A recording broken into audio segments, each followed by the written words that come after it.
The Stuka, the infamous dive bomber that put fear into the hearts of many. And while it is commonly known just how lethal this aircraft was early on in World War II, it is also clear that flying this plane quickly became an extremely dangerous job. So in this video, to demonstrate what it was like to fly a Stuka in combat and the incredible risks that these men faced every day, you will be placed in the cockpit. You will relive an actual raid from the Battle of Britain, and you will answer the question: can you survive a mission in the Ju-87 Stuka? It is August of 1940. The Battle of Britain, the most intense air conflict in history, is currently raging between the Luftwaffe and the Royal Air Force. And for this scenario, you will actually be inside of the legendary Junkers Ju-87 Stuka for a raid against an absolutely vital target, the RAF airfield at Tangmere. If we can take it out, then we can eliminate a substantial force of the nasty fighters that are giving us so much trouble. If we fail, however, we are sure to see losses today and even more in the days to come. The success or failure of this all-important sortie will come down to you, the viewer and lead bomber pilot, as you make the decisions and determine if you will live or die. So let's jump in. In case you need a quick refresher, the Stuka that you will be flying in is a famous German dive bomber and is one of the most recognizable aircraft in history. This bomber played a crucial role for the Luftwaffe in the early months of World War II, wreaking havoc against the nations like Poland and France that did not possess a well-organized or advanced air force. In these encounters, the Ju-87 was able to hit targets on the ground with pinpoint accuracy, and did so with relatively low losses, thanks in large part to the fact that the Messerschmitt fighters essentially owned the skies over these battlefields. But now that Germany was attempting to overtake Britain, the tables had turned. This was not one of the weak and poorly equipped nations that could be easily overpowered. The British possessed a few key advantages that were going to make them a much more difficult opponent. In the few weeks that we have been taking them on thus far, we have seen quite a few losses. British fighters seem to be up in full force nearly everywhere we go, almost as if they know exactly where and when we will be attacking. And while we were recently attacking shipping in the Channel, it was easy. We were only briefly in range of their fighter planes here, and they had very little time to attack us before they ran out of fuel. But now that we have shifted to attacking targets on the soil of Britain herself, things are not going quite as well. Hopefully today, though, it will be different. Surely the British are near capitulation. Only time will tell. As we head to the briefing room, it looks like today's mission will be another one against the mainland, but today we will be striking the RAF airfield at Tangmere. We will be crossing the Channel, hitting their facilities here, and then coming back to our base in France. And today, it looks like we should have a force of about 150 total planes, a solid group to hit the Brits hard. Well, without any more time wasted, it's time to get off the ground and head to England. After a little time, we are formed up and headed across the Channel. Being dive bombers, we must maintain a reasonable amount of altitude so that we can have room to come down on our target, so currently we are cruising at about 15,000 feet. Our fighters are cruising above us as an escort for the twin-engine bombers. They often try to avoid coming down with us, as it leaves them slower and more vulnerable in a dogfight. Hopefully today, though, we don't run into any trouble. In a few minutes, the coast of Britain comes into view. Our target, Tangmere, is located just a few miles inland, so as we approach it, we begin to scan the skies and look for targets on the horizon. For a while, all is clear. But then you see something below and off to the south. 3 specks that appear to be fighter planes. Unfortunately, even with your 20/20 vision, you cannot ID the aircraft from such a distance. But you need to still find a way to identify the planes so that we can radio their position to friendlies if they are indeed bandits. The last thing we need right now is a group of Hurricanes or Spitfires coming up to surprise us. And this tough situation is where you will face your first decision. These planes are approaching our flight, but you cannot make out the shape. You must still identify them. Are they bandits or friendlies? Find a way to figure it out and make the call. You're a seasoned pilot and have to know this one. So, are the planes approaching A. Friendly Messerschmitts or B. Fighters of the Royal Air Force? Decide quickly. The solution for this first decision actually lies not in aircraft identification, but in formation knowledge. As a Luftwaffe pilot, you should be well aware of the different types of flights that you should expect to see in the air. For example, the Germans' standard formation during this time was a 4-plane unit called a Schwarm. The British, however, while also using a similar tactic, also commonly used a 3-aircraft formation called the Vic for its V shape. The Germans, on the other hand, nearly never used this tactic, and so simply by identifying the shape of this incoming flight, we can confirm with almost complete certainty that these are indeed RAF fighters. Congrats on making your first correct decision, but don't lose focus because there is more action to come. Immediately, you report the incoming bandits. They are below you at the moment, but not for long, as you will soon need to dive down to release your bombs. They will, without a doubt, engage at that time and are likely to have friends nearby. But we must face that problem then, as our target is approaching and it is the top priority. This brings us to our second decision. As we near Tangmere and it is nearly below us, anti-aircraft begins to open up at our flight. We will be rolling over at any moment, so we must choose our target. There are plenty of possible structures or objectives that we could bomb, but we will only be able to pick one. So, as we are about to strike the airfield, what target do you choose to try and hit? A. The anti-aircraft emplacement that has recently opened fire at us. B. The barracks, likely where the pilots are living and sleeping. Or C. Parked fighter aircraft on the ground. Decide now. Pay attention because this choice is crucial. As the Battle of Britain rages, the entire German strategy has recently been shifted to try and eliminate the Royal Air Force by striking the facilities and airfields. And of these 3 choices given, only one of these truly aids in achieving that goal. Taking out the anti-aircraft would be great, but it does not significantly affect the RAF air power. Taking out the barracks would certainly upset some pilots, but they are probably in the air right now and not in the building. Plus, they would likely just pitch tents and still be as effective at their jobs without barracks. But the aircraft, that is our direct objective. We must destroy the RAF planes to take control of the air. Thus, this is without a doubt the correct decision.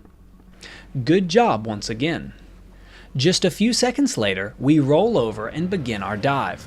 We open up our air brakes and the dreaded siren of the Stuka rings out, bringing terror to anyone below us. The grounded planes below are around the airfield and you aim the dive right at them. Screaming down at nearly 300 miles per hour with anti-aircraft lighting up the sky, you release your bombs. You watch them strike near the grounded planes and many of them burst into flames. The bombs of the rest of your unit explode upon hangars and other aircraft and buildings, leaving much of the airfield destroyed. Then you pull back on the stick to exit the dive and level off with the rubble of Tangmere behind you. But then your gunner calls out something over the radio. Action, Hurricane. The 3-plane formation that we sighted a few minutes earlier is now right behind us. And unfortunately for us, our dive has taken away our altitude advantage. Now we are in the crosshairs.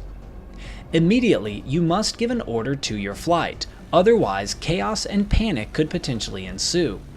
You have 3 different options, bringing us to our next decision. What command do you give to the flight of Stukas? A. Hold formation and remain at our current altitude. B. Split the formation up and try to divide the Hurricanes. Or C. Hold formation but try to gain altitude, putting yourselves above the enemy fighters. You must choose quickly.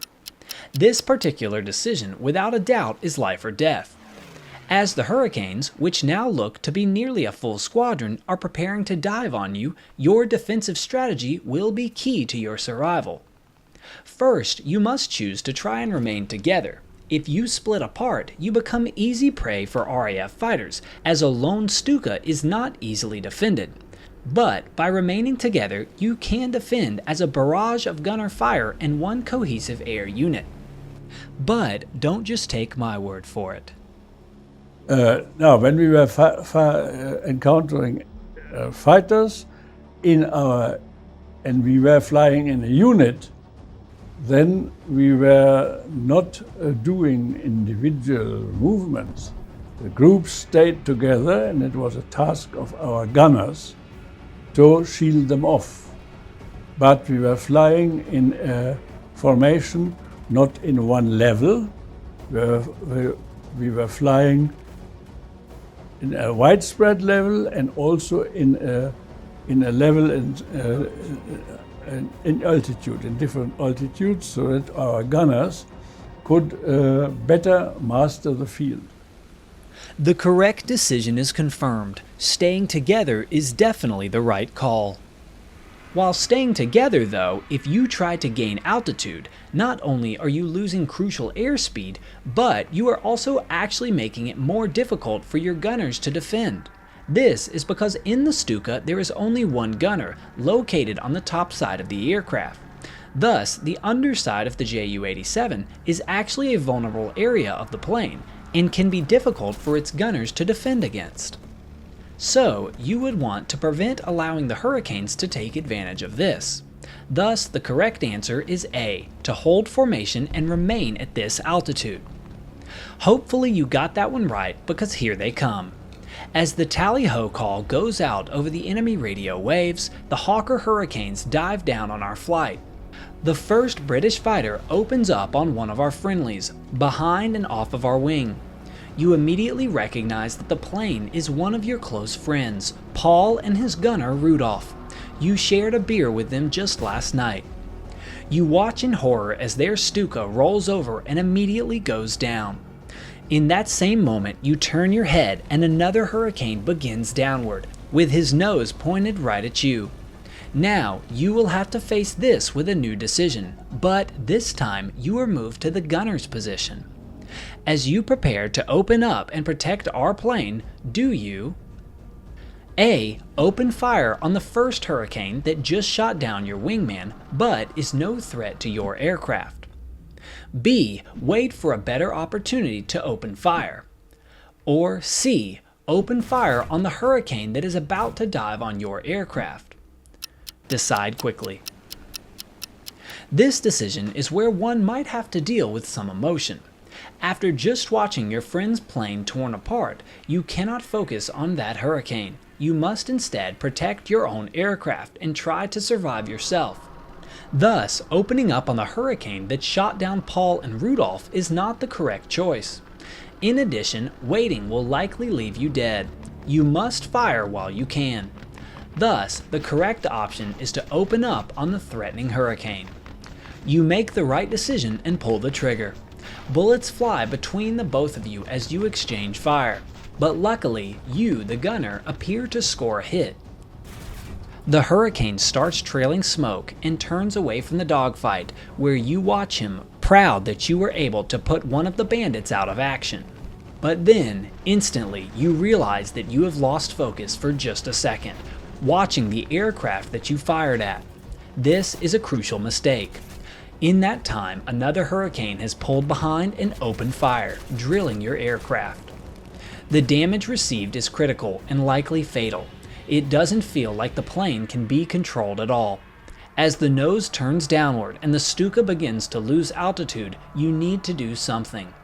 Do you A. Try to regain control and crash land the bomber?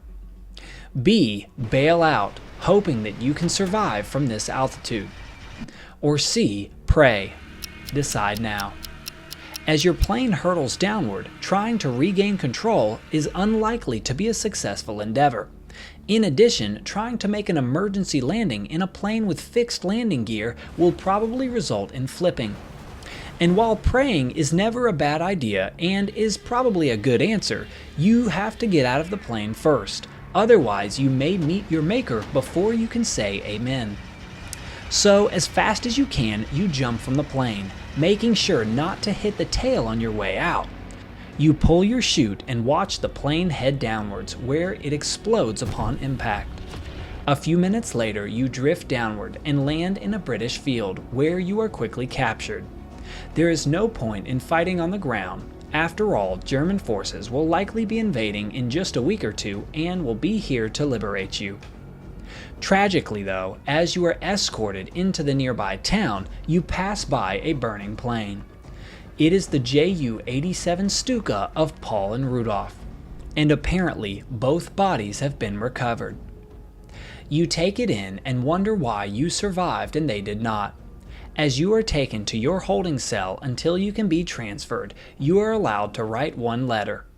Obviously, you must inform your fiancé back home that you are alive, but first you must pick your Fraulein. Who would you like to write to? A. Helga, B. Margot, or C. Ursula? For this decision though, there are no wrong answers. If you enjoyed this video, make sure to check out my brand new channel here, which will focus exclusively on videos just like this, asking the question, can you survive? Comment whether or not you would have survived, and I'll see you next time.